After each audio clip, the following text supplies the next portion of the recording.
با سلام و عرض ارادت به همه کسانی که این ویدیو رو میبینن.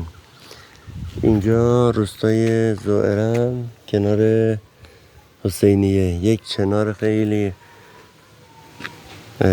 بلند و قدیمی در این محل بود که متاسفانه با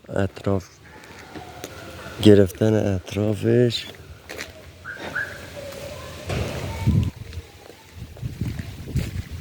بابت اینکه دورش دیوار شده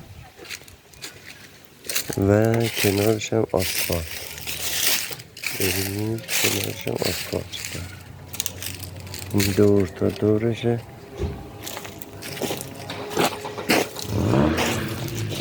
این هم آسفالت شده، دیوار هم که تا دورش آمده.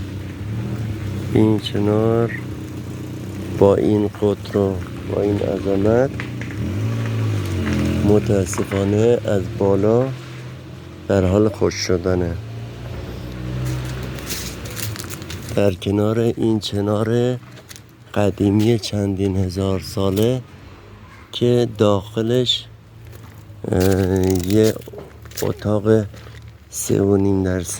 داخل اتاقشه که یه بار آتیش گرفت، دورش خیلی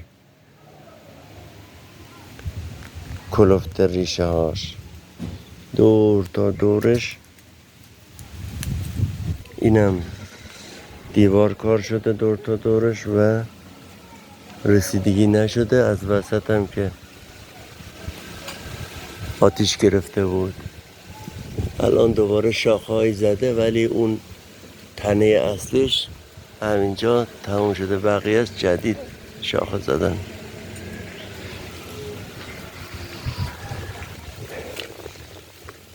به خاطر اینکه یه برنامه‌ای بود در صدا و سیمای خراسان شمالی در رابطه با ماندگاران، یه برنامه در رابطه با ماندگاران صدا و سیما تهیه کرد که کارشناسان مربوطه داشتن در رابطه با درختای کهن، درختای با ارزش صحبت میکردن. این درخت یکی از اون درخت هاست که دورش سیمان کار شده، هر دوتاش هم سیمان کار شدن. این یکی چون ریشش زیر پایین تره الان هنوز از بالا خشک شدن شروع نکرده، ولی این یکی دیگه چون از اطرافش هیچ آبی نمیگیره الان از بالا خشک شده میاد تا به پایین. در همین برنامه ماندگاران گفتن که این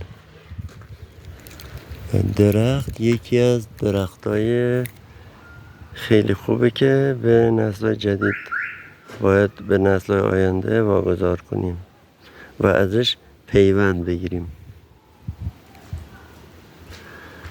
من صابری هستم از زائرم.